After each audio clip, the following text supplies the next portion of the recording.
Washington, D.C., the nation's capital, federal lawmakers and anyone in power will not forget Buffalo. The faces, the families, the message.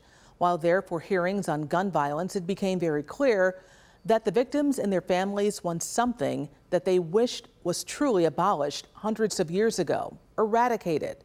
As Juneteenth is observed, listen to their voices in my conversation with the chair of the Congressional Black Caucus. All voices need to be heard. Domestic terrorism exists in this country for 3 reasons. America is inherently violent. This is who we are as a nation. The very existence of this country was founded on violence, hate, and racism, with the near annihilation of my Native brothers and sisters. My ancestors, brought to America through the slave trade, were the first currency of America. Let me say that again for the people in the back. My ancestors, the first currency of America, were stripped of their heritage and culture, separated from their families, bargained for on auction blocks, sold, beaten, raped, and lynched. Yet I continuously hear after every mass shooting that this is not who we are as Americans and as a nation. Hear me clearly. This is exactly who we are.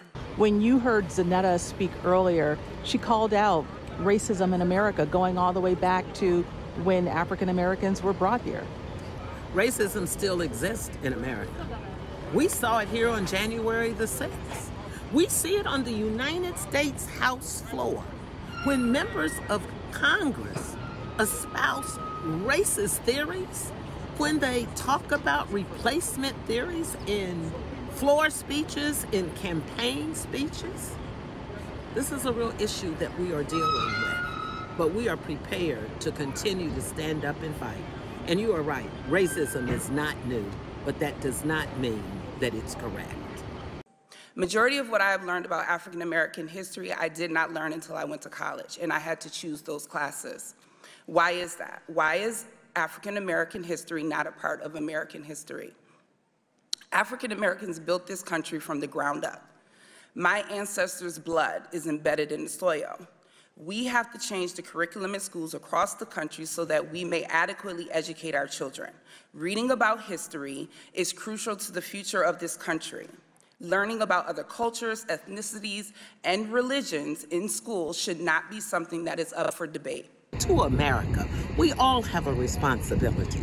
For little children to not be able to go to school, to go to the theater, to be in a shopping center, or to be able to do anything that is a part of traditional life, we can do better.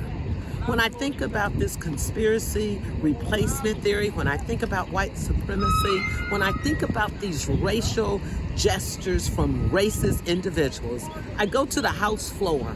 And here's what I want to say. I want America to hold my Republican colleagues accountable.